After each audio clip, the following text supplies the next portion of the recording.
Hi, everyone. Thanks for joining us for today's panel on teamwork under pressure. I've been fortunate to chat with over 150 remarkable people on my Intentional Performance podcast.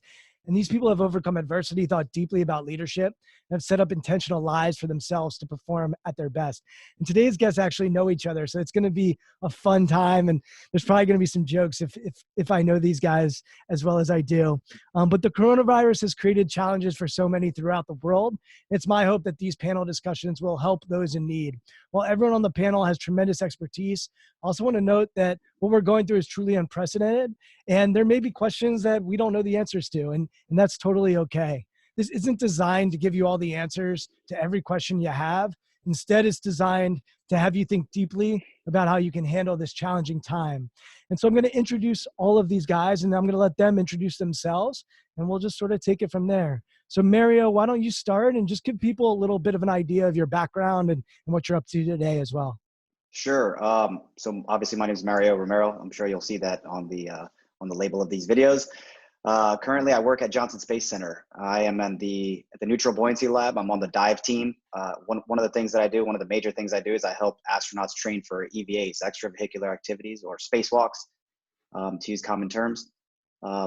Another thing I do is I'm on the Orion capsule recovery team. So we outfit the Orion capsule, the crew capsule.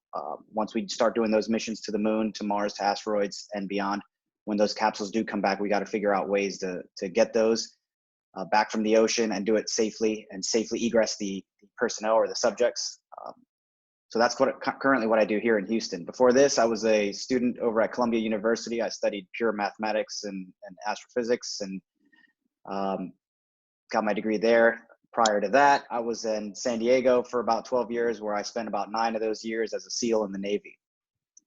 So most of my, with the exception of the school, in which it does kind of a little bit contain a little bit of teamwork, most of my life has been always working in sort of teams and getting, accomplishing certain missions or goals as a team. Awesome. Jeff, why don't you go next? Hey guys, Jeff Gum here. Grew up in Pennsylvania and then went down to Florida for my undergrad at UCF. Then went out to San Diego for SEAL training. After I completed that, went to SEAL Team 5, did 4 years there, and then became a combatives instructor, teaching the hand-to-hand combat and prisoner handling. Got out after 10 years and started my MBA at UCLA. Also launched a swimwear brand called Single Life. So I took the popular swimwear from Brazil and made it patriotic and all about freedom. And I used that to help support some different foundations that I'm passionate about. Adaptive Training Foundation and the Force Blue Team, which first one helps adaptive athletes, guys with spinal cord injuries and amputees. And the second one takes special operators and they dive and save the coral reef. So that's been really fun, and taking my experience in the SEAL teams and using that to change the swimwear industry and impact amazing foundations. And it's great to be here with my good friends, Brian, Mitch, and Mario. It's like an old reunion going on. So good times.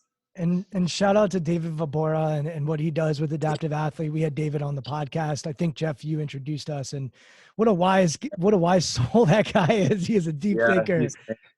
Totally. Yeah. And that he's about to actually have a baby in July, a baby boy. So really, really excited. He had the funniest hashtag he has 2 amazing little girls, but he was an NFL veteran for, he was in for 5 years, and he had the hashtag praying for a penis. And the best hashtag I've ever seen. Pretty funny. Sounds like he's going to get that. Mitch, what a great transition to you. Why don't you tell us about take it from there, Mitch? Yeah. So my name is Mitch Aguiar. I joined the Navy right out of high school and went to Buds right away. Went through Buds with Jeff Gum, and Mario was a little bit ahead of us. And I actually was on a similar path to Jeff. Went in at the same time, except he was West Coast, I was East Coast, and both ended up becoming combatives instructors, and finished up I did deployments to Afghanistan and to Europe, and spent 10 years and decided to get out and pursue fighting professionally. So I became a professional MMA fighter, and then I also started my own apparel brands and supplement company, and now I'm the CEO of Massive Supplements and or Massive Industries. We do supplements, apparel, CBD, and all kinds of stuff like that.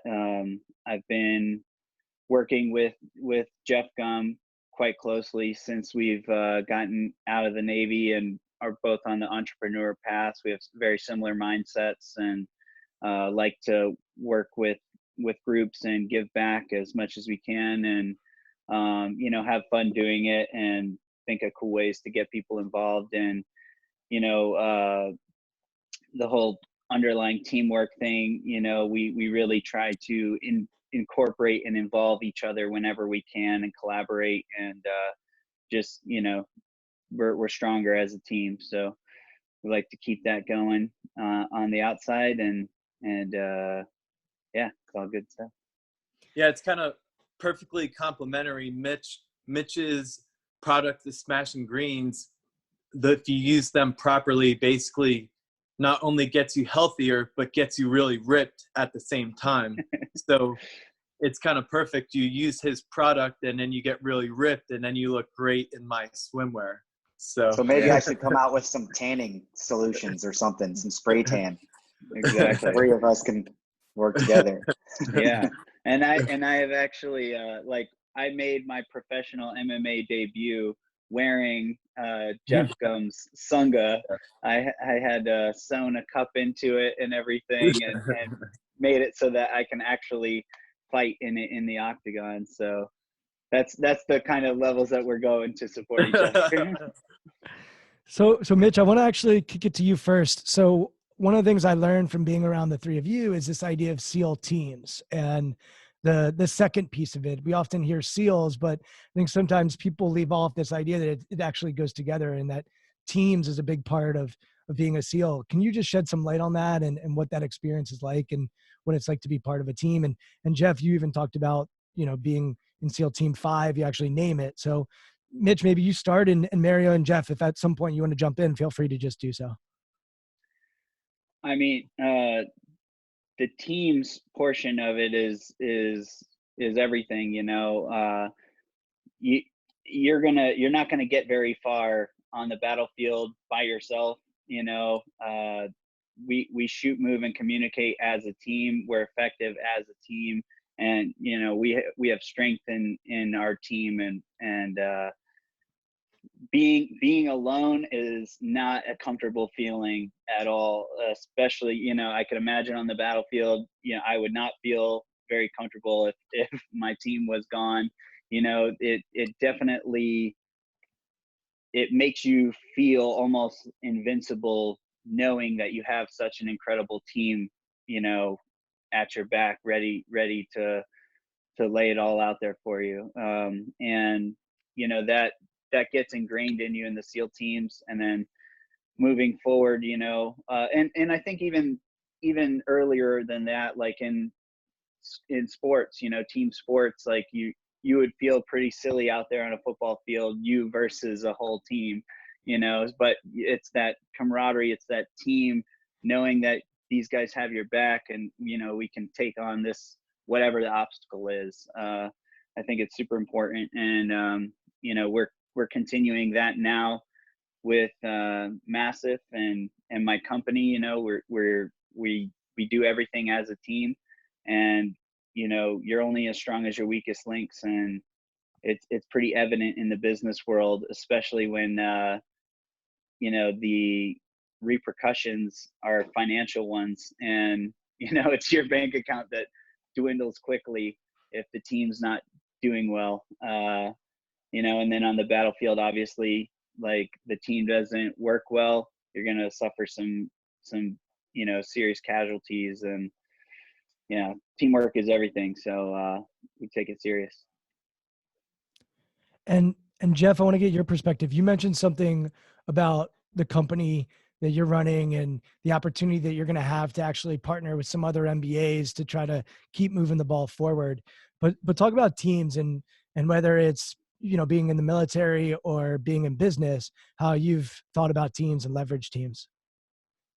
Yeah, it's really the only way to leverage everyone's strength while eliminating everyone's weakness at the same time. You're never going to be able to eliminate your own weaknesses completely if you're just working on things alone. So you can go out, find the people who are different.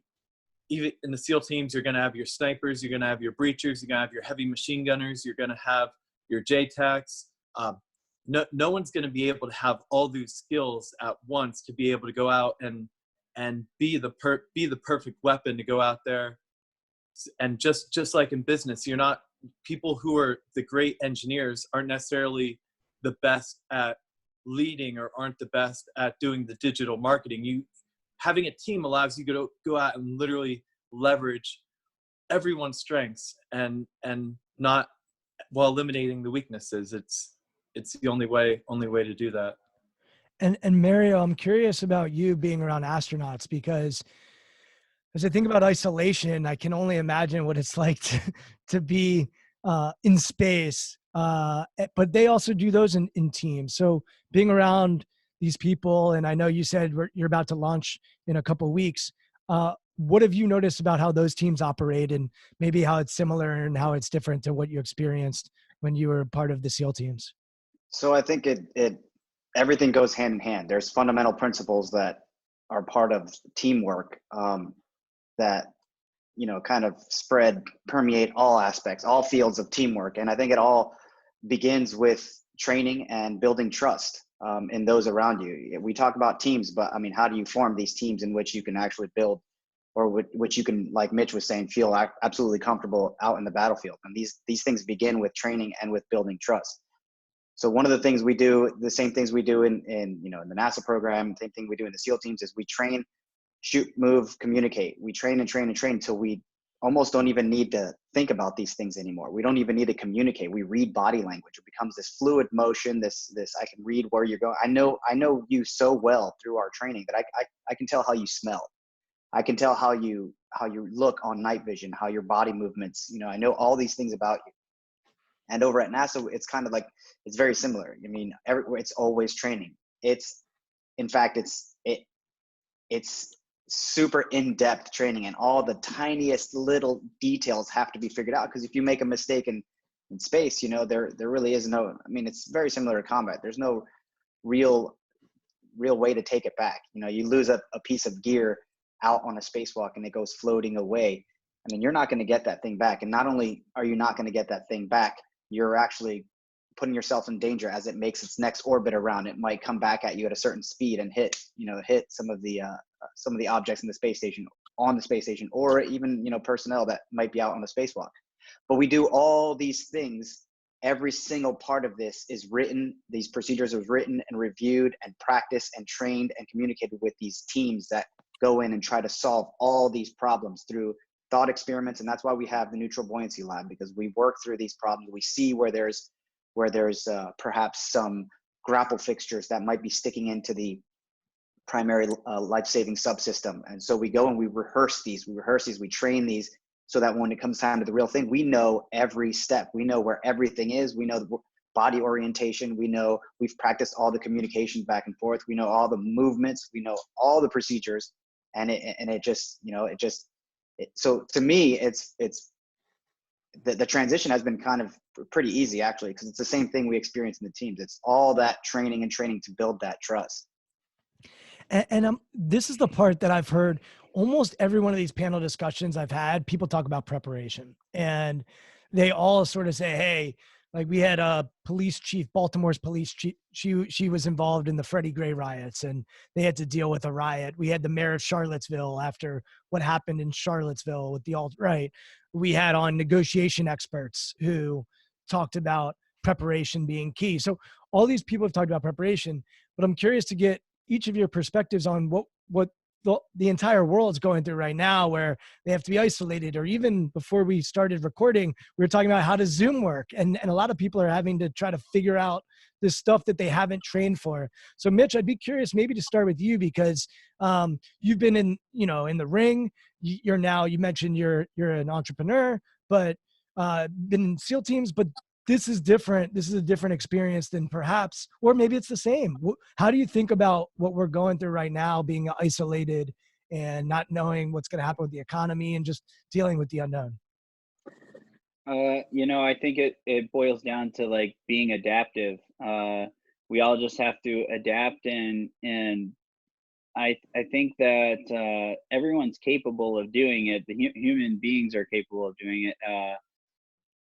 Honestly, like this whole coronavirus situation it's super interesting to me. Like, and I know it's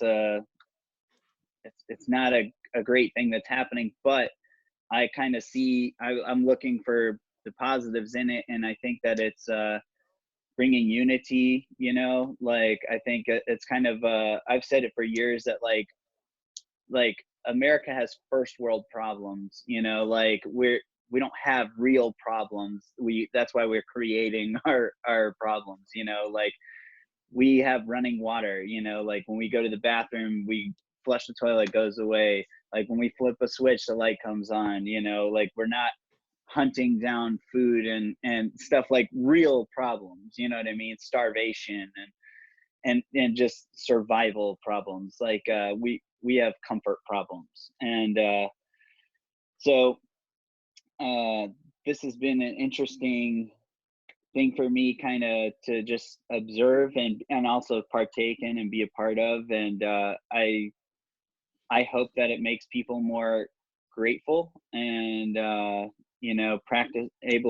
enables them to practice more gratitude just on a daily basis. But yeah, I think adaptability, like the way that this has unfolded as well. I think if it was something that we needed to do like overnight, like everybody abruptly and halt, go to your room, like don't come out. I think that we'd be all be screwed.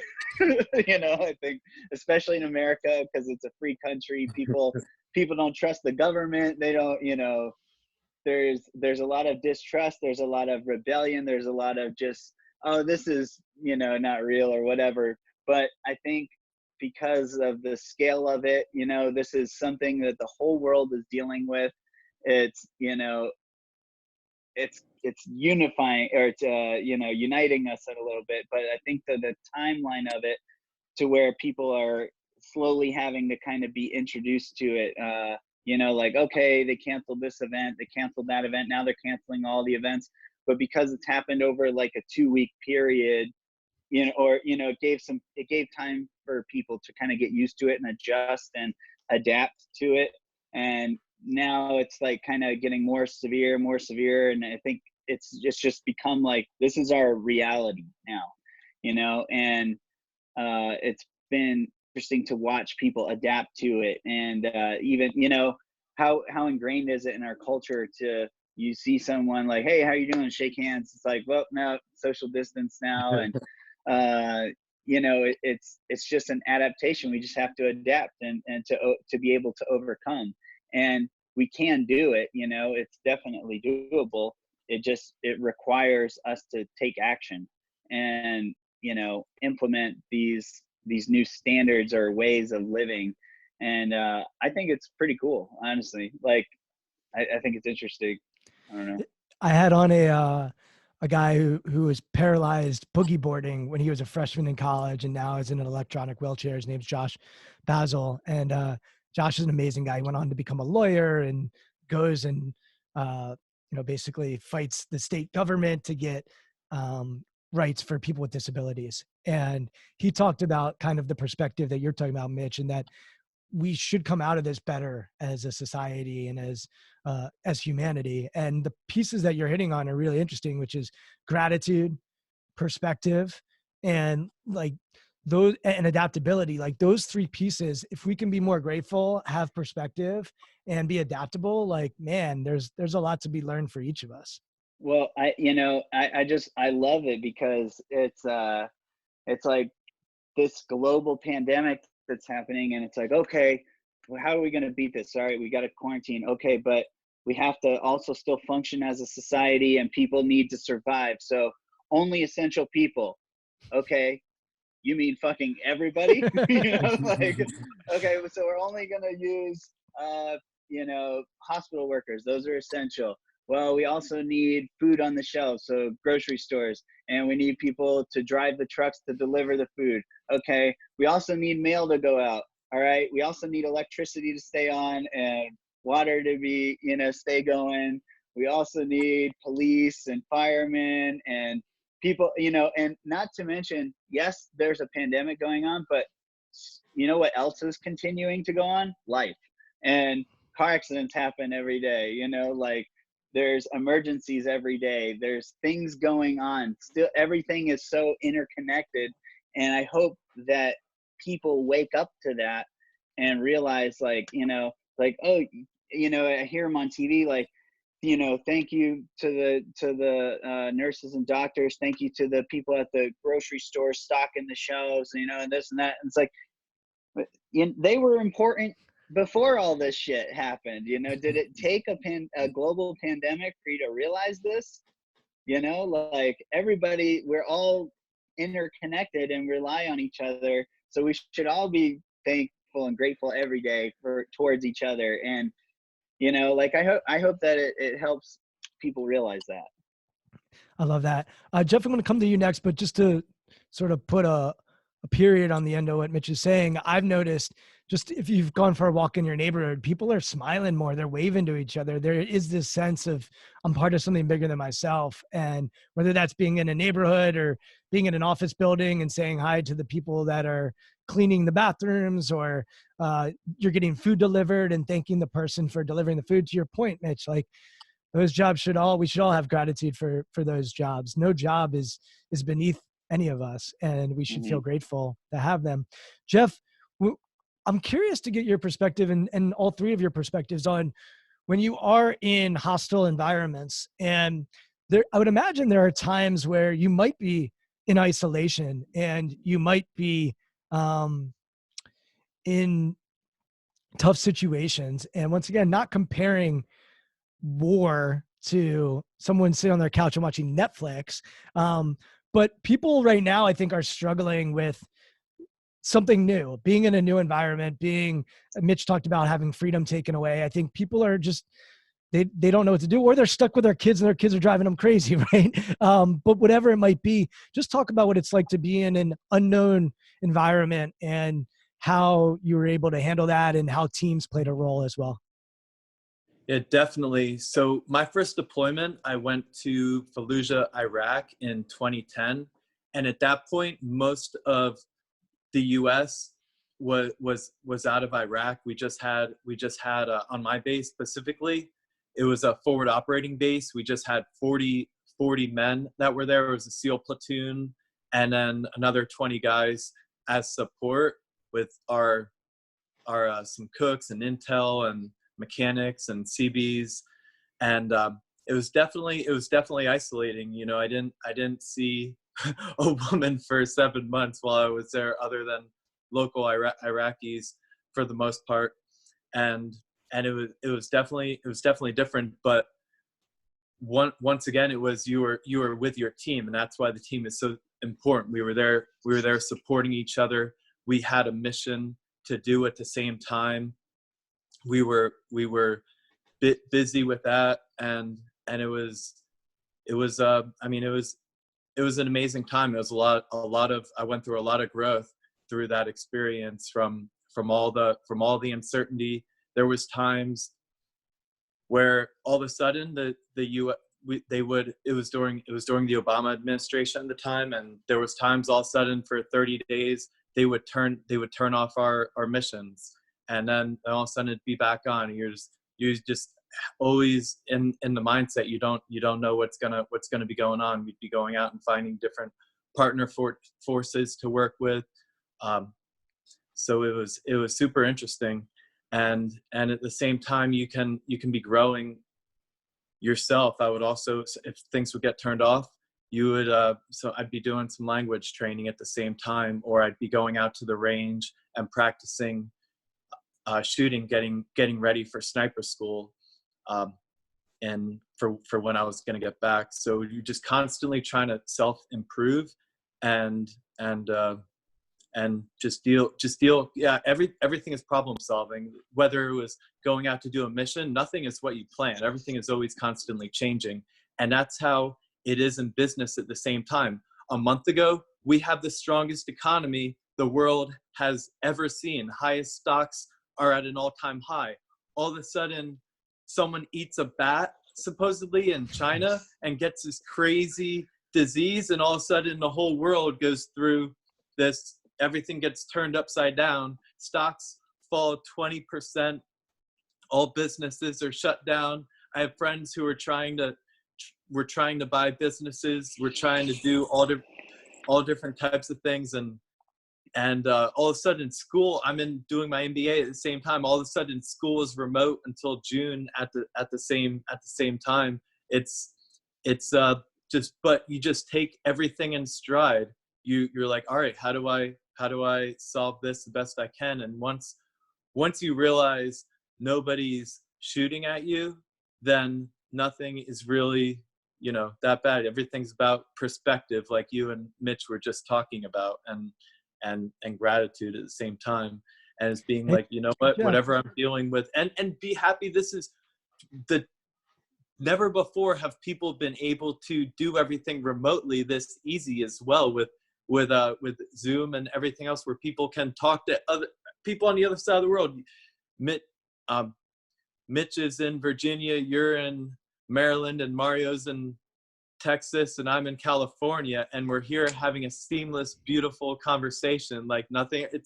And then Mario's talking to people in space and everything. It's constantly, never before have we been able to do it this easily before.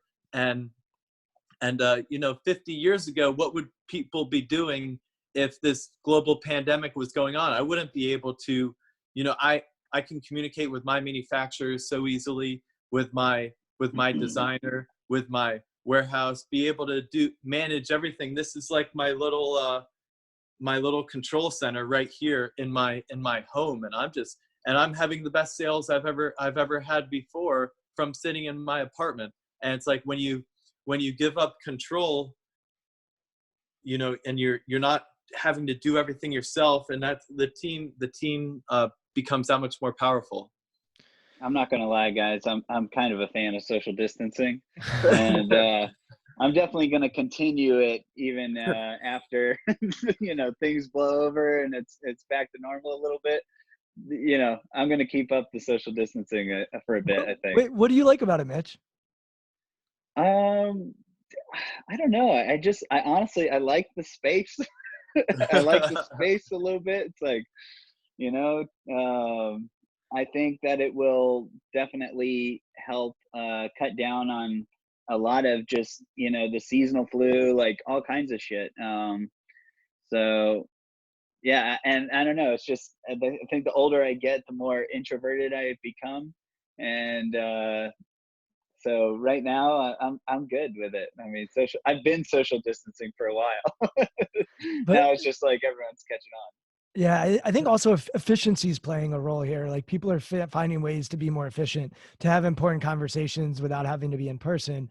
And it'll be interesting to see how that translates when things are back to normal, whatever that means. Mario, one of the things that was so amazing about our conversation when you came on the podcast and subsequent conversations that we've had is you're pretty open about mental health. And I know you're passionate about, reducing suicides and really helping people that get to that place. There are people right now that are losing their jobs. There are people that are losing loved ones. There are people that are isolated and lonely, and that might not be having the response that Mitch is having, right? There are people that might be really struggling with what's going on right now. So I'm curious to get your perspective on what you've been through, and from a mental health perspective, how you're looking at all this and how you're thinking about it. So I think there's like 3 books that come to mind as we're all having this conversation on, on teamwork, on surviving, on isolating.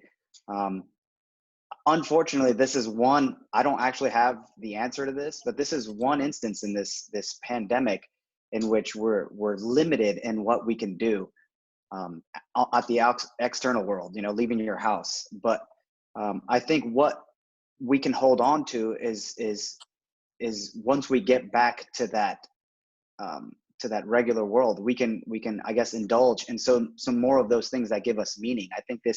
I don't know that I necessarily agree that these times right now are producing more than their share of harder times. I think we thrive in these experiences. I think if you read Sebastian Junger's Tribe, it's one of the books that I've been thinking about as we're having this conversation about how we sort of, the more we rely on imagined orders, as Yuval Harari states in Sapiens, like government, society, all these things are just sort of imagined orders. Money is an imagined order. And the more we depend on these imagined orders, the further we drift from meaning. But one of the things like Jeff was talking about in depending so much on that team for survival, I had a very similar incident in 2009 when there was just 6 of us SEALs and we were surrounded by Taliban. We were getting attacked all the time. They shot down a helicopter. We had to figure out a way to get out of here. And these seemingly completely uncertain times, you end up fully and wholly depending on each other as a team. And it gives meaning. I don't know if I cut off there, my computer actually said it froze, but anyway, Oh, you're good. so we I guess we discover meaning.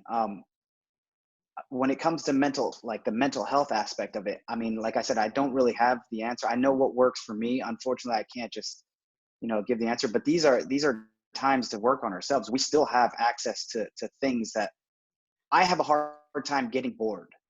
I don't understand how people can get bored at times like these. I understand how they can sort of lose relevancy in a way, being that they're, away from society in general. If their job was really focused on or centric on people and helping people, then yeah, it could kind of hurt. But this is our time to work on ourselves, like Jeff was talking about. I have little passions like astronomy and little passions like psychology and all these things, and I find this is a perfect time to immerse myself in these things. But yeah, I don't know, when it comes to that mental health question, it's rough. I think we, circling back to the team, I'll say one thing that I wanted to mention earlier, and it was one of my all-time favorite books is Miracle in the Andes. I always kind of like show this book anytime I do a live, and people ask me what book do I recommend reading, and it's all about teamwork. It's about the 1972 Uruguayan rugby team that crashed in the Andes Mountains, and they had to resort to eating their dead to survive, and they were there. But if you read that book, he talks about almost from the beginning, the fact that they were a rugby team and they had sort of a structure and they had rehearsed and they knew each other and they knew each other's personalities. And like Jeff was saying, they knew each other's strengths and they knew each other's weaknesses and they knew how to play those against each other. That's how they were able to survive. And, trying to see the parallels today, I think, I don't know, we just kind of sort of have to depend on each other in a remote sense. I mean, here we are, look at the 4 of us sitting here. We're here, we're making it happen. We're making it work.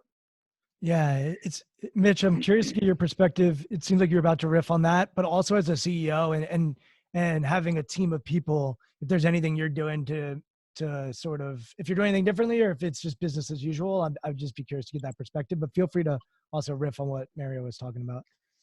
Yeah, I mean, I kind of have a similar situation or a similar background with, like Jeff was saying, like his deployment, he was in a small forward operating base.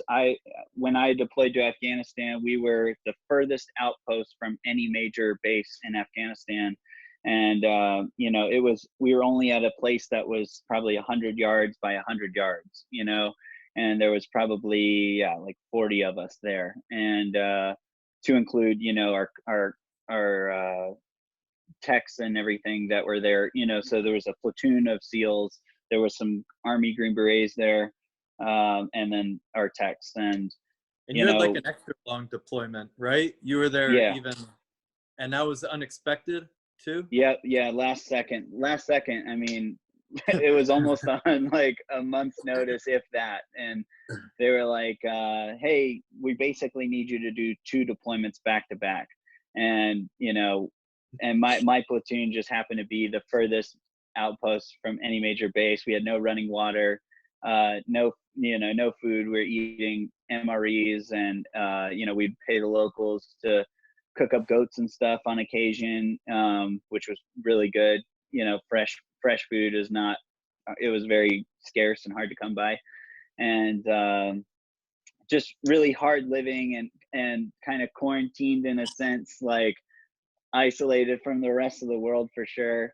And we didn't have coronavirus, but we had IEDs everywhere. So it was like leaving the compound is definitely, you never know what you're going to run into out there. And it definitely was a great sense of unity and adapting. We had to, we went from the regular America, living here, beautiful freedom and safety, to an extent, and then bam, drop there. And remote, had to do everything. All contact with the outside world was via Skype or whatever, like with your loved ones and everything like that.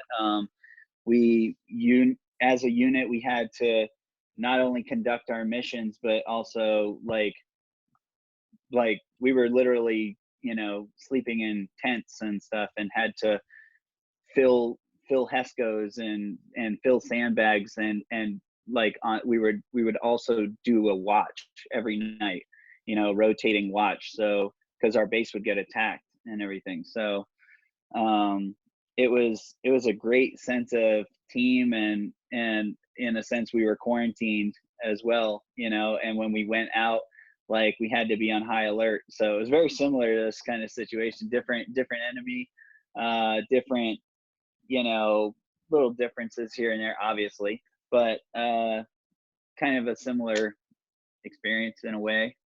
Mitch, how did that impact you as a leader, as someone who's now running a company? How did that experience impact how you're handling this with your team? I just, all of that stuff in my past has just, it's been a learning experience. And honestly, it just makes me grateful for things. It makes me realize like that it could be worse, and to just keep doing what needs to be done, and not complaining. Like Jeff was saying, we're not getting shot at.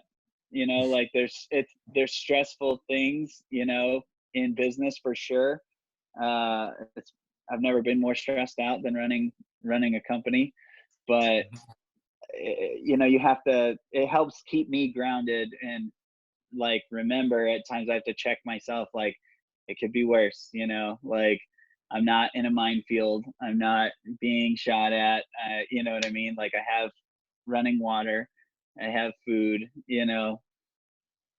So it's really more of just a perspective thing, and that helps me control my emotions, which I think controlling your emotions is super important as a leader. Because things are gonna go wrong, and a lot of times it's you can't be getting upset about it is not going to do anything to improve the situation, and if anything, it's only going to make you make worse decisions. So being able to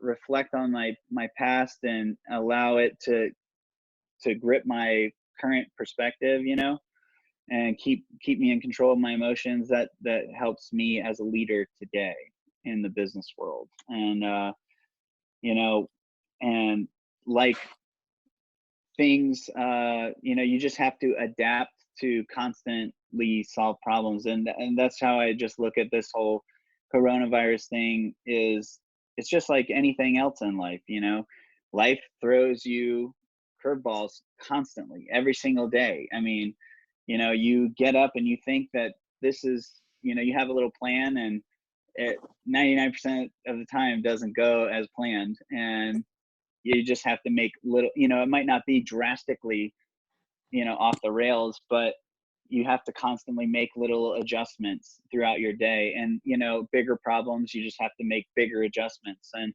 this is obviously a big problem for a lot of businesses, and a lot of businesses are just having to make adjustments to, restaurants are now doing the takeout, and, instead of, having people in their place. And luckily for Massive, we're an online store mostly.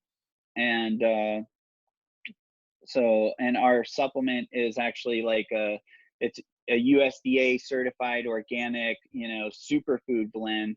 So it's designed to, we're already promoting people to get healthy and lose weight and, live a healthier life. And it's also a freeze dried product that you just add water to, and it's essentially a meal replacement, so you have 30 meals in this jar, and it's good anytime, just add water kind of thing. So for us, it's like not really a bad, problem, or I guess, you know what I mean? Other than like just people being a little bit concerned probably about the economy, or just all the things people are kind of, probably a little bit hesitant to spend money unnecessarily. But like I said, right now everyone's focused on getting healthier, like, because this is all in our face. And so, and I think also for a lot of people, they have this time where, the life has just kind of said, hey, pause for a second, and a lot of us have more time on our hands now to kind of reflect on how we're living our life. And I think a lot of people are wanting to take their health more serious and stuff like that. And like here at Massive, I've been doing some like, I do live streams and stuff with my Instagram following, and a lot of people are into fitness and pushing themselves. So like last week we did a 1,000 push-ups in an hour challenge, and I posted it and invited people, if they wanted to join the live stream, or that they can participate and we can all do it together. So it was basically a Zoom call with hundreds of people, and we're all, and that's something that you can do in your house. You don't need a special gym, you just need a floor and a good positive mental attitude, and put in some effort. And and I think everyone who participated, we had tons of messages saying they loved it and it was awesome. And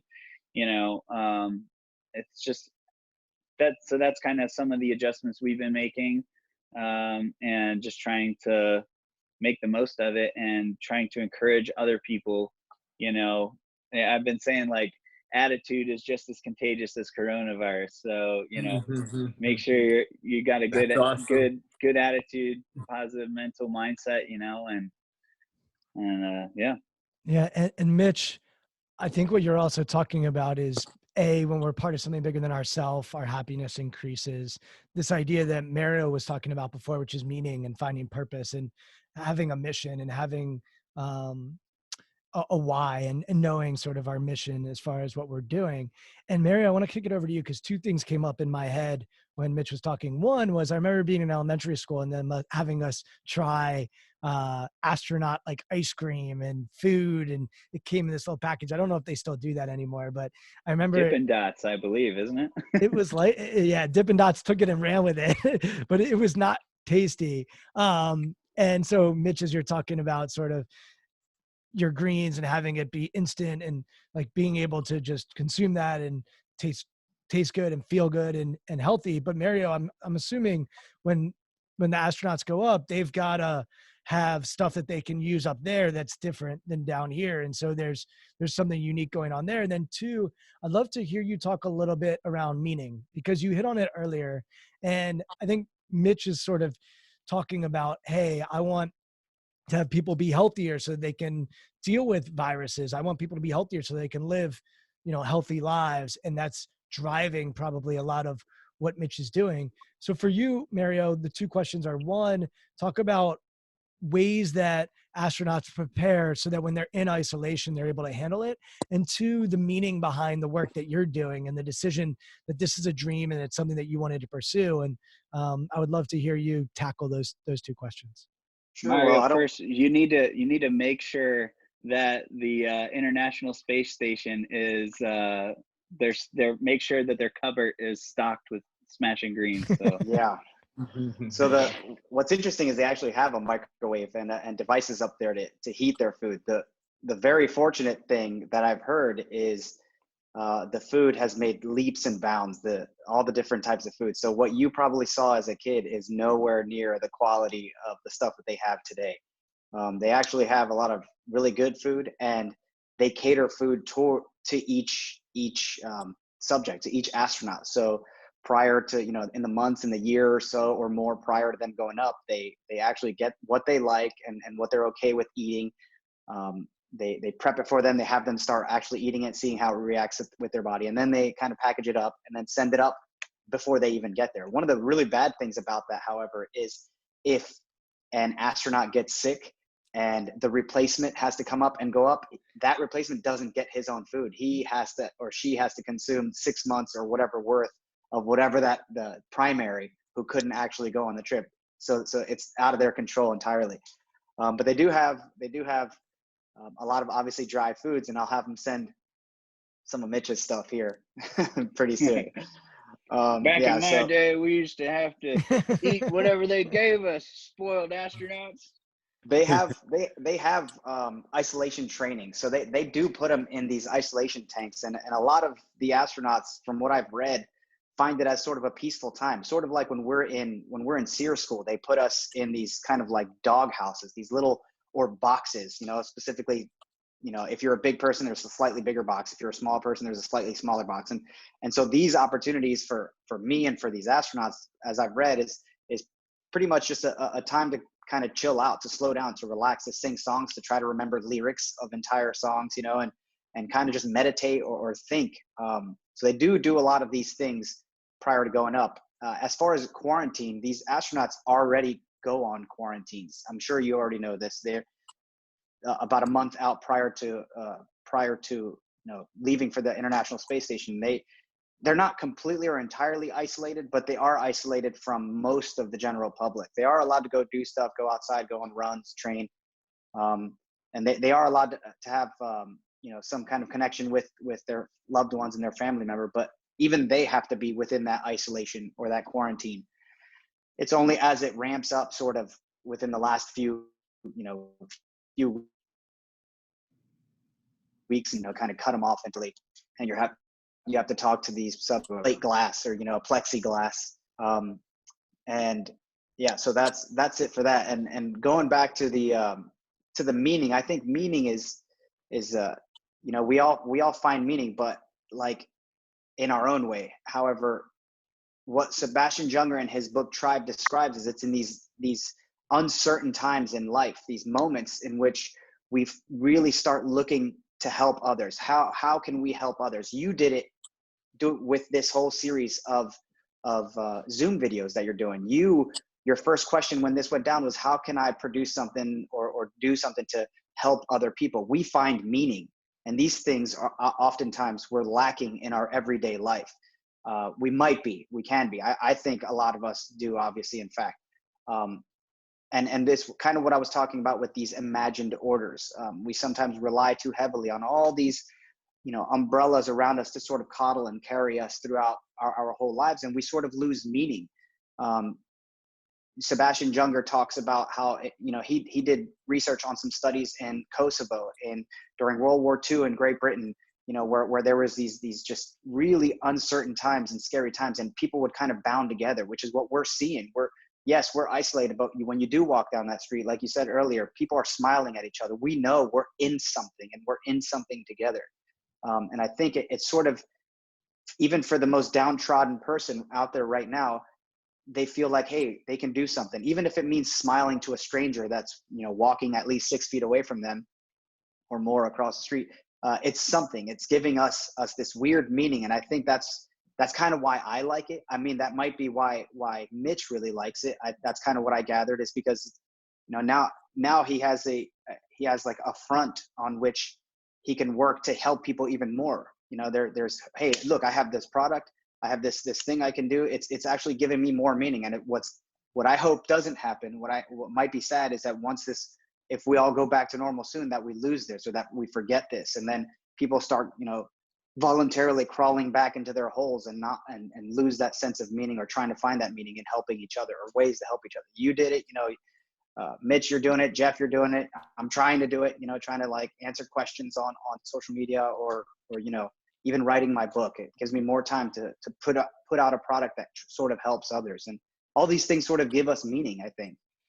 Yeah, Jeff, I'm going to go to you in a minute, but there's two things that Mitch and Mario have said. One is, everyone, you know, you all volunteered to go and serve in the military. Some of you knew exactly why you were doing it. Some of you just raised your hand and said, yeah, that sounds fun. Let's go do it. But what's interesting about this is it doesn't matter what you look like. It doesn't matter your economic situation. Like, you're being told to sit your ass at home, and they don't, you know, unless, as Mitch was saying, you have to go work essential business, but everybody is experiencing this right now, really all over the world. And there is something human about that none of us are above this. And it's not like, I think in the past, Americans see Ebola and they're like, oh, that's just in Africa, it doesn't even hit us. Well, here it is, right? And now you have to feel it. And to Mitch's point earlier, I think one of the things that I'm thinking about now is, yeah, if this hits Africa, they're screwed, because a lot of those places don't even have water.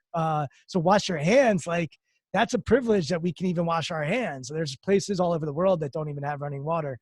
So that's one thought that I'm thinking about. And then the other is, to Mario's point about people willing to want to help.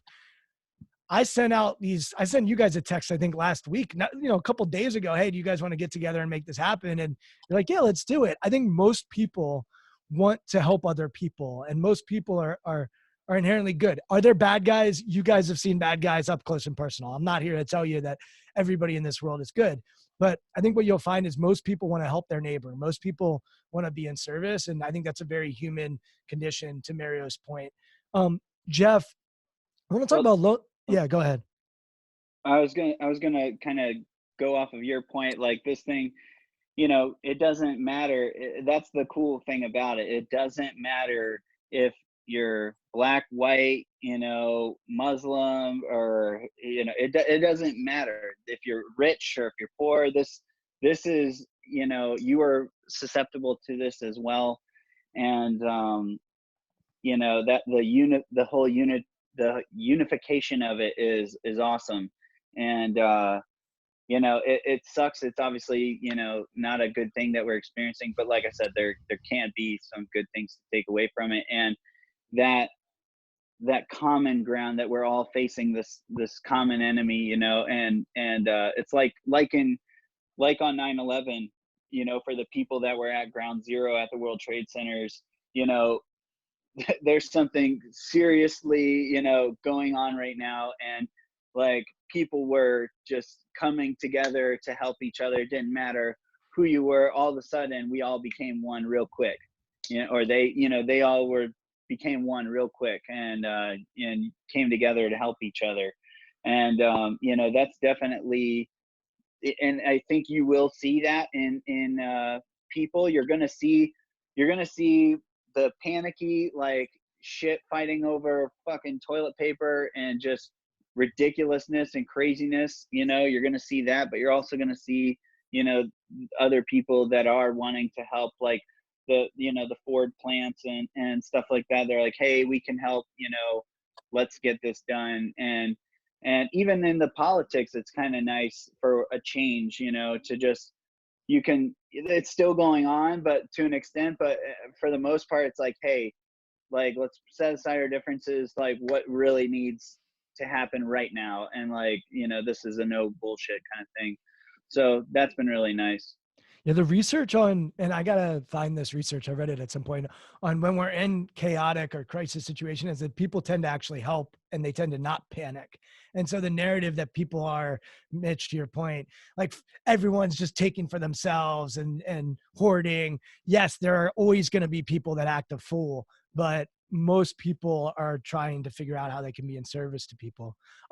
Jeff, And for, oh, yeah, sorry, go go ahead. ahead, go ahead. Go, Jeff, Jeff. I want to get your perspective on loneliness, because one of the things I do a lot of executive coaching. Mitch is laughing, but Mitch, this is actually gonna be relevant to you, because entrepreneurs, especially people that are trying to create and innovate and do things, can sometimes feel isolated and lonely. And I know a lot of my clients right now are struggling with tough decisions when it comes to laying people off.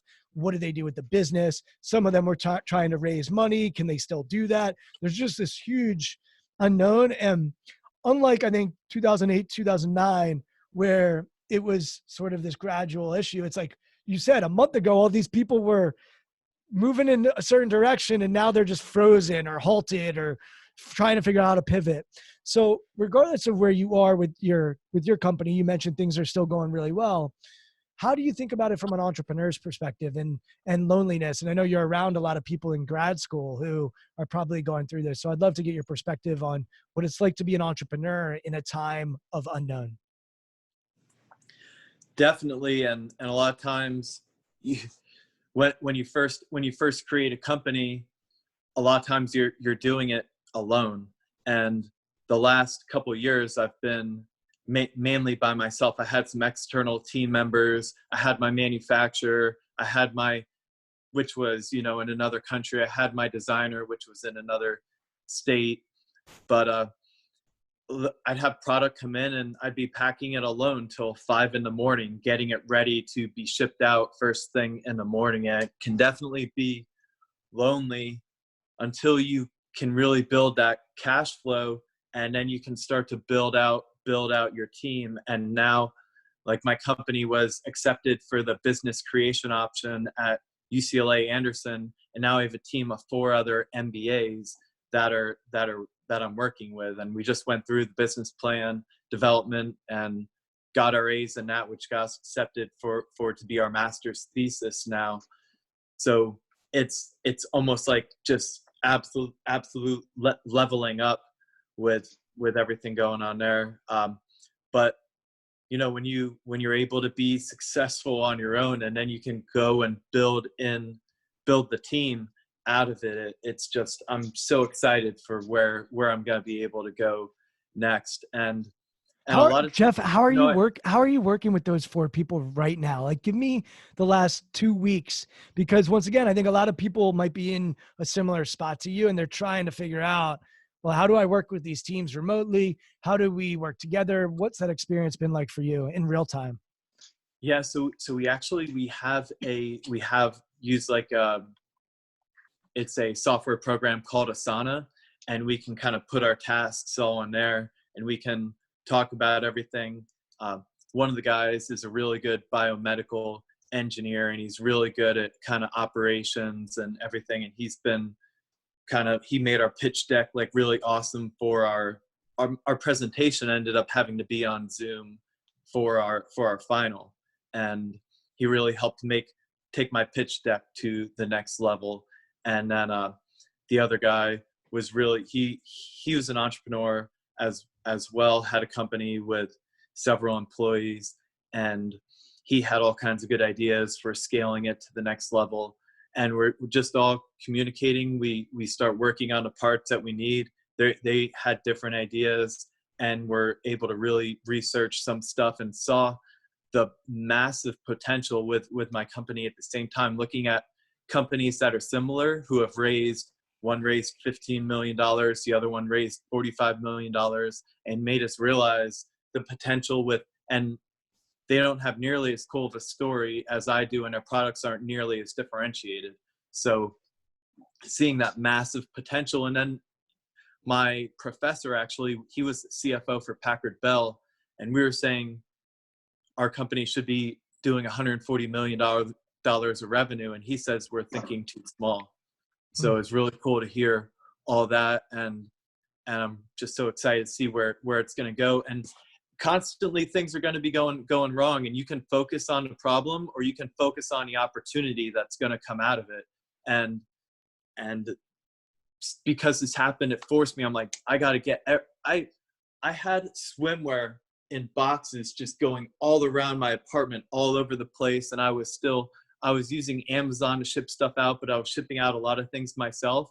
And I'm like, I am not able to scale myself, and I cannot be shipping stuff out, especially if I don't want to be exposing myself, having to go out all the time to ship things. And I got everything into a warehouse where they're an essential business, a logistical center, and they're shipping everything out for me now. And now I'm able to focus more on the marketing, hired a Facebook advertiser. My sales are probably 3 or 4 times what they were last year at this point. So, and then, having that foundation at the same time with my SEAL background, like, you never want your dreams to be bigger than your memories.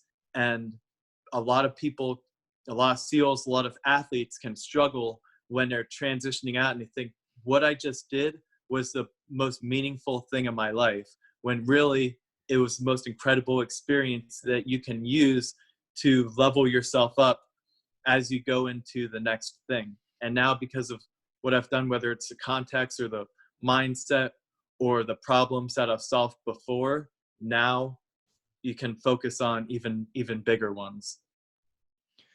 I think what you just said, I just want to really emphasize that is such a cool phrase. I've never heard a phrase like that, with dreams and memories, because I think a lot of people, even the people that think of their high school days, like being captain of the football team, and those were the glory days, and they still talk about them in that way. And like, to me, I want life to continue to progress and to continue making new memories. And, I think there is an appreciation for the past, but I think one of the things I appreciate about the three of you is, and to your point, Jeff, I see it all the time with athletes really struggle with that identity. And military, I've done some work coaching military. I think it's similar in that they've had these epic experiences that were so emotional and so visceral, and they're like, oh, well, it's never going to be the same. And I think, Mitch, you were one of the first people to say, like, man, what I'm doing now, and you just said, like, running a business is the most stressful thing I've ever done. I mean, that's like a really fascinating statement. Mario, you went to Columbia, and then, I want to become an astronaut. And Jeff, you're talking about building, multi-million-dollar business. That perspective is also really important. So I think what I've gleaned from our conversation today is to have perspective on where I've been, so that I can have perspective on where I want to go.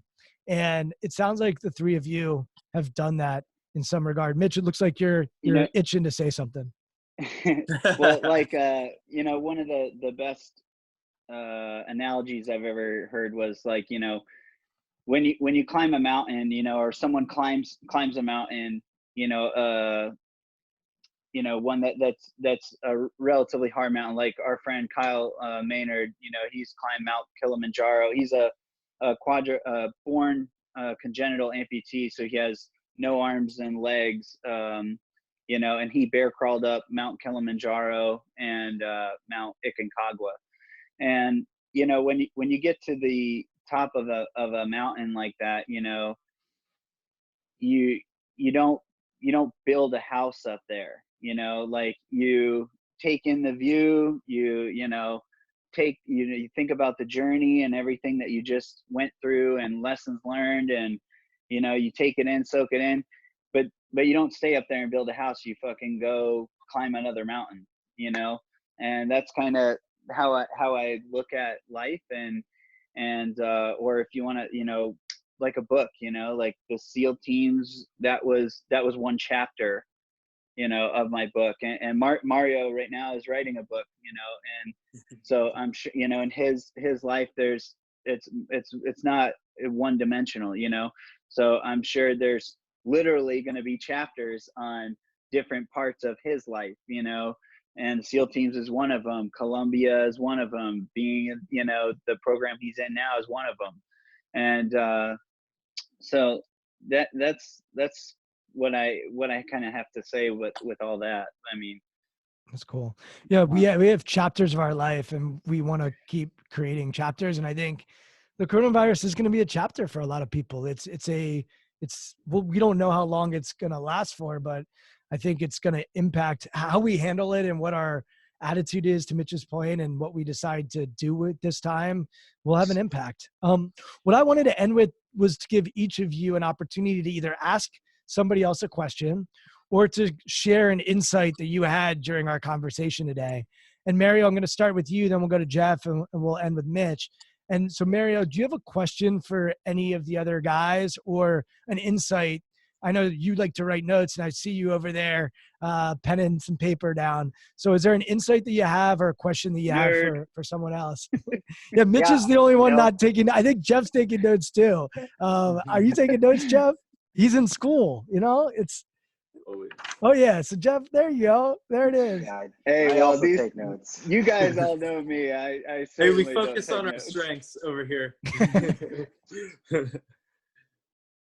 So for me, I think one of the things that I've been writing down is how something like a pandemic has sort of exposed the frailty of human society and this dependency on all these external things, and I think we've all hit it.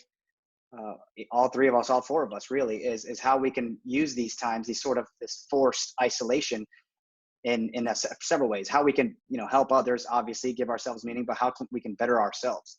And it seems like what I've gathered from all of you is we're all doing the same thing. We're all trying to, I'm over here reading books. I'm on, reading a topical book right now, The Stand, Stephen King. I'm about a third of the way through it, and it's about a virus, a pandemic that takes over the world, and it sort of ends up building these sort of factions, and you see how they get to help themselves and how they help others around them. So it's very topical. It's super interesting also. But these things are bettering ourselves. It helps me to become a better writer the more I read. For Jeff and for Mitch also, the more that they use this time to study, they can study the schematics of business and how they can scale their whatchamacallit. So I think we're all pretty good on what we're doing, and what we need to do now is sort of push these lessons outward, make sure others are actually digesting and hearing and sort of accepting, and then doing the same with their things. Awesome. Jeff, you want to go next? Yeah, so one of the biggest lessons I've had is to really be thankful for the challenges that I've been through. Things that I thought were the worst thing to ever happen to me at the time, like when I was in SEAL training, I got really sick in Hell Week and was actually performance dropped, but was able to talk my way in, start all the way over at the beginning, was still sick, was like, what is going on? Finally, they figured out what it was. I got healthy, and then all of a sudden I was like laughing my way through Hell Week, my second time doing it. And at the time I thought it was horrible, but then looking back on it, nothing is nearly as challenging to me anymore as that, and everything's about perspective. And it's been so important for me with business as everything's gone forward with that. Whenever something goes wrong, I'm like, hey, remember when you were in SEAL training and everything went wrong? Just learn what you can from it and continue to grow and problem solve. So Mitch and Mario, what are some things that have happened where you thought it was like, this sucks at the time, and then ended up being a great learning experience and made you better, whether it was at things with NASA or with the business lately? I'll let you go first, Mario. So there's sort of things that seem catastrophic, like you were saying at the time, things that are like earth shattering or dream shattering. I went and applied for a specific team while I was in the military, and I got told to apply again the following year, and that it wasn't going to be possible because I had to do a 2-year instructor billet, and it kind of shattered all my dreams. And what happened for me was I ended up getting out of the military, and the reasons for why I got denied that, which I cursed and I was angry and I was in a rage for a long time, ended up being the biggest blessing of my life. And from that I've learned, and I see it every time it happens to me. Every time things never work out, things always buff out. They always end up working out. So I've grown so accustomed to when things don't work out the way that I want, I say it's like second nature now, where I say to myself, well, you know, it's just, you know, it's going to be better. It's better this way. It's sort of a lesson that I just learned and relearned over and over again. And I still apply it, you know, things always buff out. Yeah. I know we're going to go to Mitch to answer, but there's something that just popped up for me as you were talking about it. It's not that things always work out. It's that your capacity to be able to handle what happens in the future is strong. And so Yeah. like bad things happen in life. Like bad things happen, and there's going to continue to be bad things that happen. The longer you live, the more bad things will happen, but your capacity to be able to handle it is stronger. And so that to me there's like a subtle distinction in there, because I think sometimes people hear, oh, well, yeah, it always works out for the better. It's not necessarily that it works out for the better.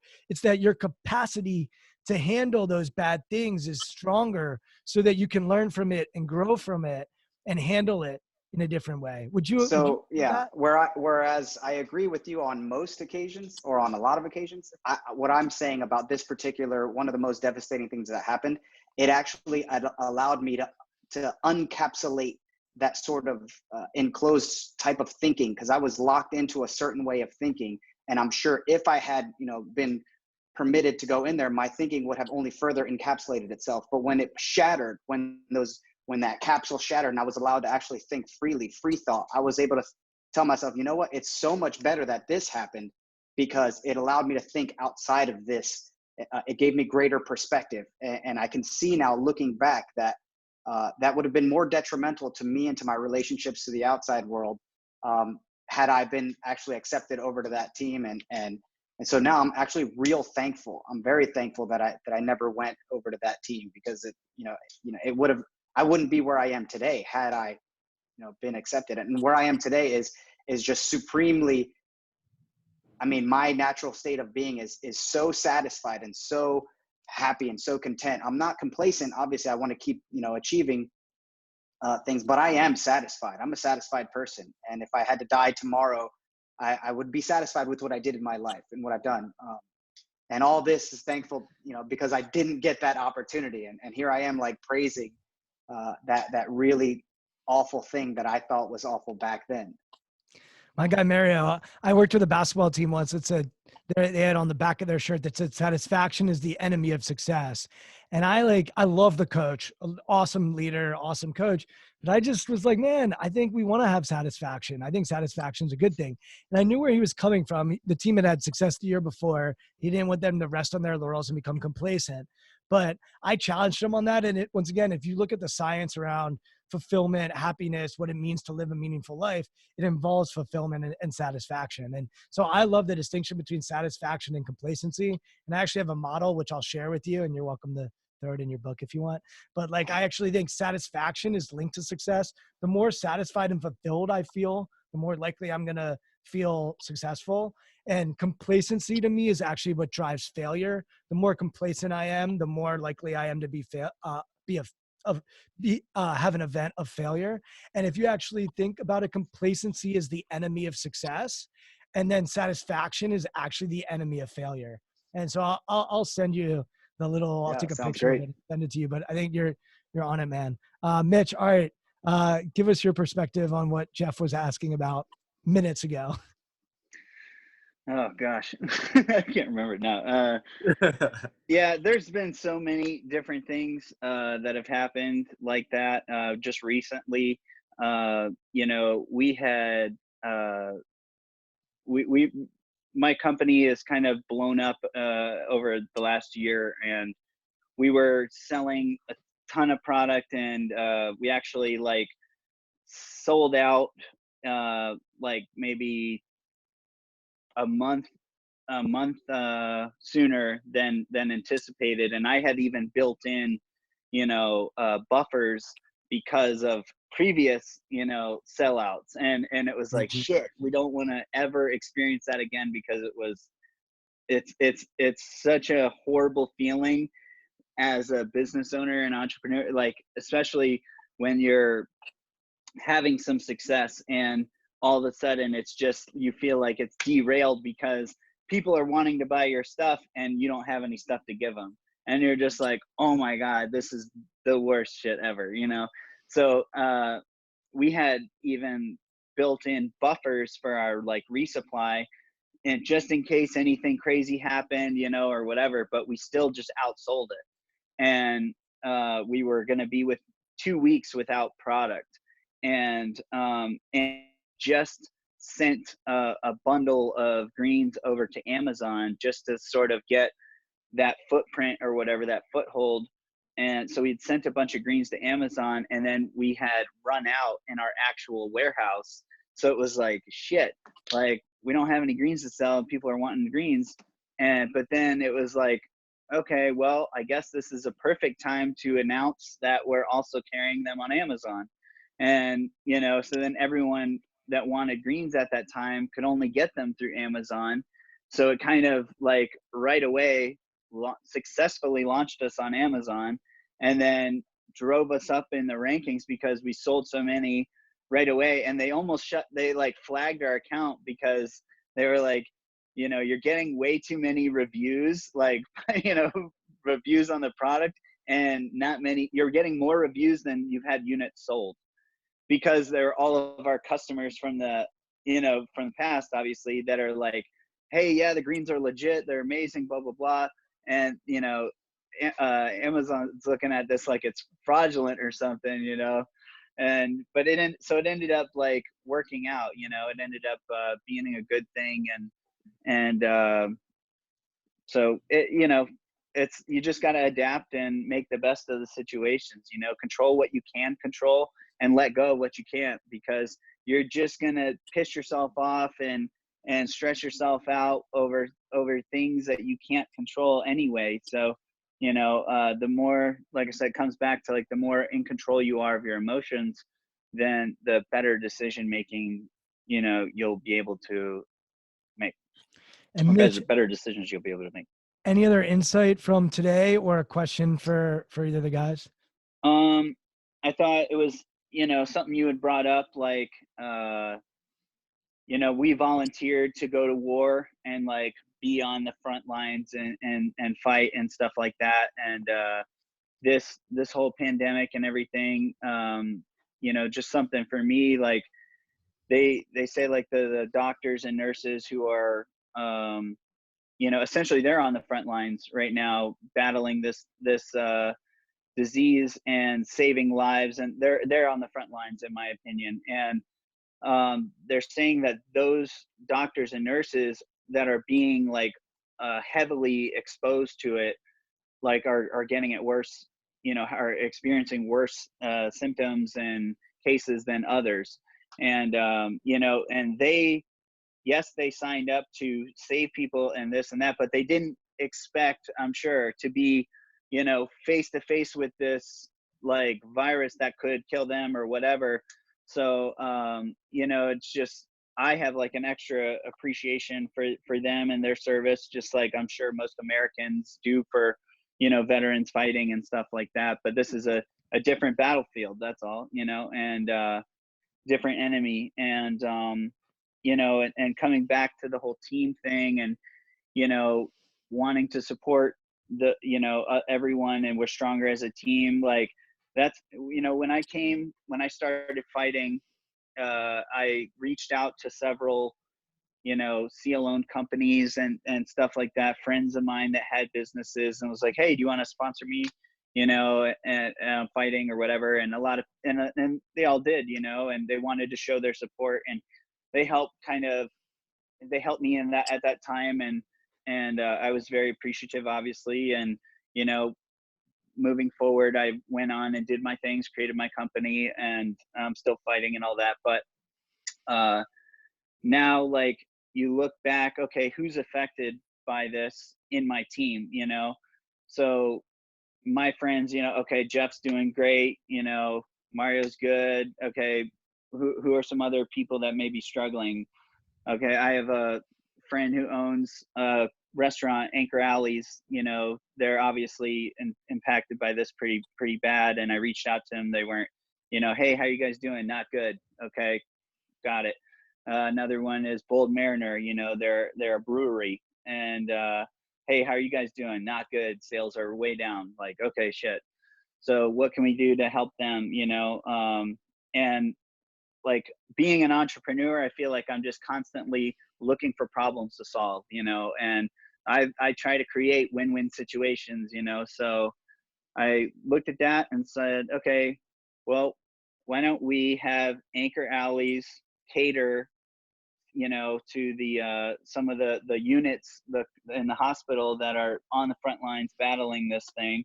So it gets them some business, and also is a thank you, and to the people on the front lines, way to support them. And then also we're donating, or we're making these vouchers that we're going to hand out to the workers there, that they can go to Bold Mariner and get a 6-pack of craft beer, as like a way to relax and stuff on their downtime, because that I would imagine that's got to be very stressful for them. It's stressful for everybody right now, but for the people on the front lines, especially. So that's something that, like, we can still do, or as a team, I can lead by example, and show other people that you can still help everyone out. And, if you're in a position to, whatever, and it's just like a good thing. I love that. And it's a great place for us to start to wind down, because look, like, those restaurants are just unlucky right now. They're unlucky that this is unprecedented, that people just aren't allowed to go to restaurants. It's never happened.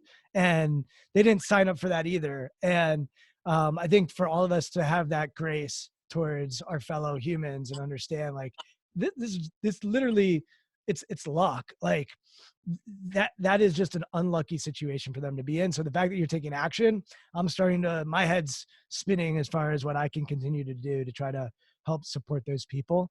One last question for you all. I know I said the last one would be the last one, but you sparked something for me, Mitch. So people are always unsure of what to say to our military people. Is it thank you for our service? Thank you for your service. Is that something that they want to hear or don't want to hear? And I've talked to different military people about this. As you're talking about those hospital workers, and I agree with you, like, they might have signed up to do surgery, heart surgery or lungs, or like different surgery, but they didn't realize that would also be something that they would contract for themselves.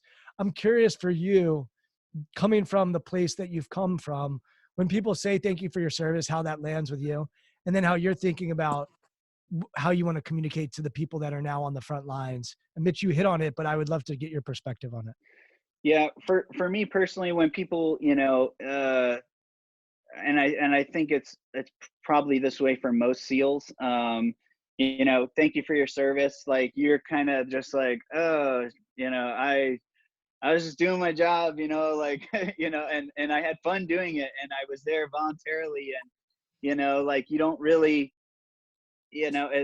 for me, it's like, I asked to be here, like, I'm here on my own free will. I'm doing this or whatever. And, like, I get your appreciation and stuff, but it's not necessary, and I think that a lot of SEALs feel that way.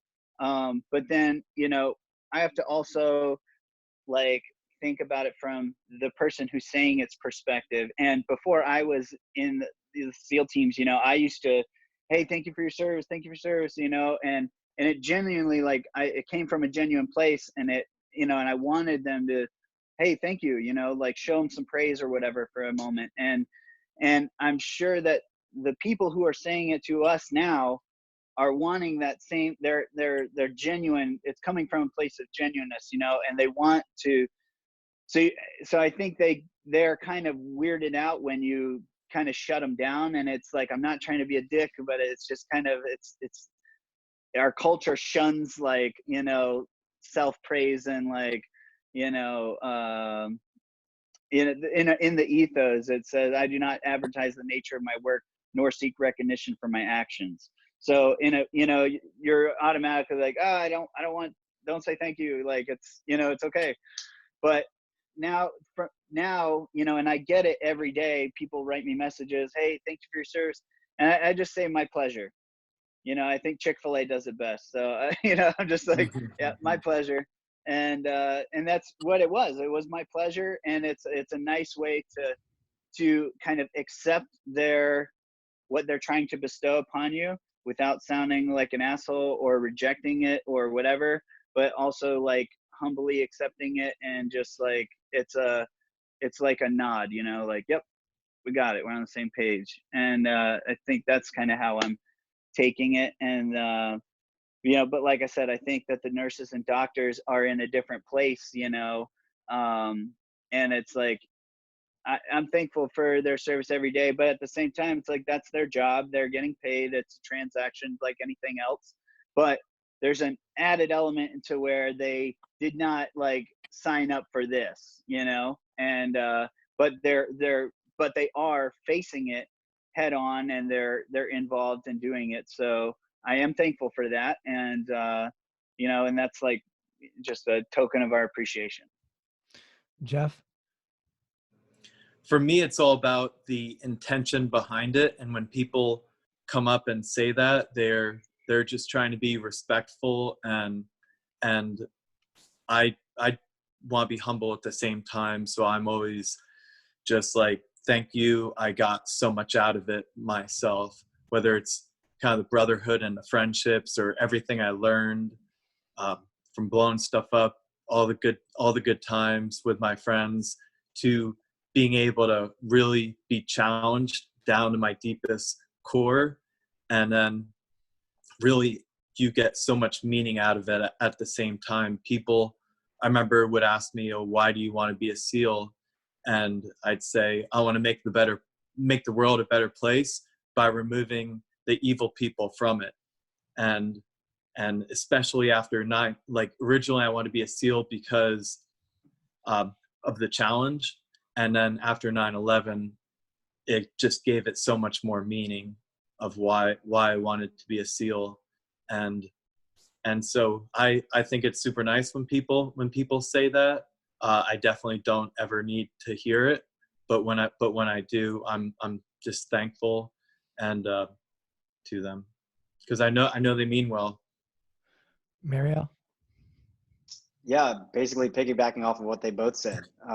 There's one thing that we all, you know, as SEALs, some of the things we do is we train for just about every scenario. The one scenario that I can think of that we don't think we train for is awkward situations. We're probably really bad about handling awkward situations. It's not in our, you know, it's not in our training pipeline. But so it is awkward when people, you know, say sort of those words to us. But I think if there's anyone else in this world better equipped to kind of, you know, eat that awkwardness, it's us. And I'm willing to do that, like Mitch was saying, because we have to take the perspective of the people that are saying that, and it makes them feel better. And so I'm not trying to deny them, or I'm not trying to, you know, create this exponentially awkward situation. So for me, I just, you know, I go with that. Same thing as Mitch was saying, my pleasure, you know, no worries. Thank you, you know, and sort of return it back to them. But as applied to the nurses and the, you know, medical staff today, you know, I just hope it continues. I hope this is a, you know, sort of a reawakening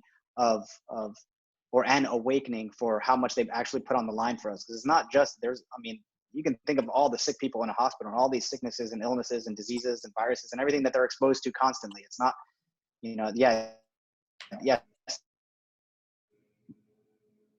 they don't expect to get sick all the time, or at least catch a pandemic deadly, you know, virus. So I just think, and I hope that we recognize it continues forward, and then we're able to equip them with the, you know, the necessary protective gear that they need and the necessary tools and equipment. I think you know, that's at least we can do at this point.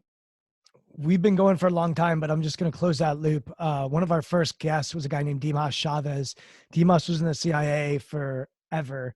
We went over, he was in Russia. He would debug buildings in Russia, like really interesting life. And one day he's at our local Sam's Club, and someone drives their car through the Sam's Club door, runs into him and severs his leg, and he's in his 70s. And the only reason he survived was because there were a couple of military medics going to Sam's Club buying hot dogs to practice practice tourniquet Wow. work. And so they save his leg, and they take Dimas in a helicopter to Baltimore from Gaithersburg, Maryland, because Baltimore is one of the best shock trauma hospital ERs in the country. And in that ER is one of my best friends from childhood, Michael Burns, who was doing his residency in Baltimore. And Mike he's now an orthopedic surgeon. and the sports medicine. But Michael and Demas's daughter, Dolores, we all went to elementary school together. And I get emotional even thinking about it because to your point, Mario, Michael was working 20-hour, days. What we do to have people become doctors in this country is it's grueling. It's training. And Michael was there, and I would say a year or two later, Demas walked with one leg down the aisle at Dolores's wedding, and Michael was there, and he ended up giving a toast about how Michael saved his life. And so heroes show themselves in all kinds of different shapes and sizes and in different ways and capacities. And you made me think of that, Mario, as we think about our medical people. With that, I want to thank you all, not just for your service, but also for what you're doing today. Because I think a big takeaway for me is you all have been warriors in your life and have been in some of the most rugged and hostile situations that someone like me, I haven't been in. And what you've done since there is just as impressive. And what you continue to be doing. I mean, Mitch, when you're talking about how you can leverage your ability to help as an entrepreneur right now. Jeff, you talked about nonprofits and how you're involved and engaged there. Mario, we've talked a lot over the years about mental health and also about your dreams to be a part of something bigger than yourself when it comes to space. And so I'm just really grateful that three of you came into my life. You came in at around the same time. And I also just want to thank Kyle. Mitch mentioned Kyle Maynard earlier. Kyle is the one that brought us together. And Kyle is one of those people that changed my perspective on life. And I think I look at the world differently. And the three of you have also done that for me. So I want to thank you all. I also want to give you each a platform to just share. I know all three of you love Instagram far more than I do, but share your Instagram handles and also the websites where people can learn about what you're up to. Mario, let us know when the book's coming out, all that good stuff. Mitch, why don't you go first? Then we'll go with Jeff and we'll end with Mario. Yeah, Kyle's social distancing, that's all. Kyle's like, dude, like when Kyle goes off the map, I tried to get Kyle on one of these panels, didn't hear from him. I'm probably going to call him after this just to thank him. If I have to leave him a voicemail, totally cool. He's one of a kind, man. He is one of a kind.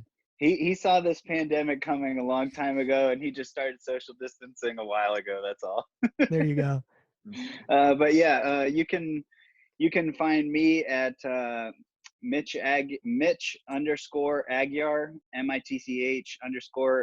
Aguiar, AGUIAR on Instagram. My website is Massif Supplements, MASF supplements.com. You can also find us on Instagram, and yeah, hashtag smash your greens. Thanks, man. Thanks for having me on, Brian. I appreciate it. Oh, my pleasure, man. Jeff, why don't you go? So Instagram for me at Jeff Gum, JEFFGUM, and then the business is Sunga Life. You can find it at sungalife.com, SUNGALIFE, and the Instagram for Sunga Life is at sunga.life as well.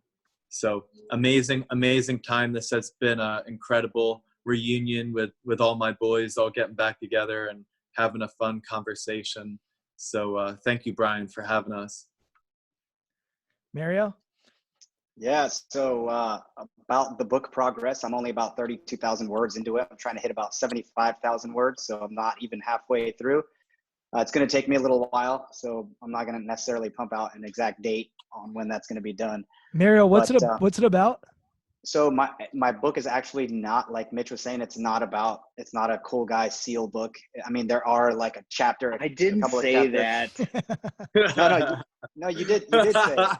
You said it's not going to be a SEAL, like it's just like you said it's only about a chapter of our lives. It's much more than just the SEAL stuff, but it's basically how I handle, how I've met with, sort of perceived injustices in my life and slights against me, and how I've taken all those things and sort of used them as fuel, as sort of catapults to shoot me off in the direction of the betterment of myself. So I talk about both good and bad things, and things that I think motivate me as a person, the deep, philosophical reasonings for why I think I am the way that I am. That's pretty much the premise of the book. Sort of like a deep dive into who I am. It's more for me, I think, but I think there'll be some use out of it. For now, however, are you gonna have an audio version? I'll probably have an audio version. Yeah, why not? I'll read it so that I can emphasize the parts that need emphasizing, and not somebody else. So my Instagram handle is my first name, last name, and the number's 186, Mario Romero 186. 186 is not my Buds class number. Everybody always thinks that. It's about the 186 sort of represents the speed of light in miles per second, 186,000.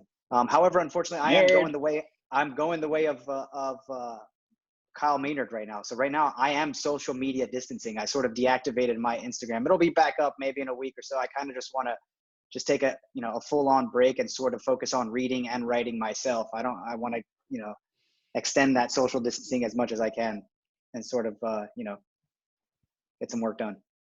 Awesome.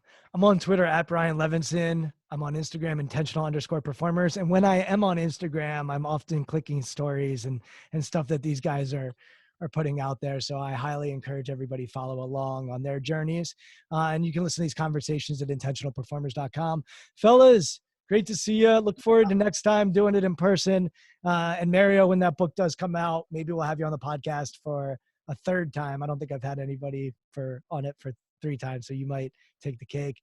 But Sounds appreciate good. all of you, and look forward to drinking some wine the next time we're together and having some deeper conversations. All right, guys. Thanks. See ya. Take care. Awesome. Amazing time, guys. Have a good one.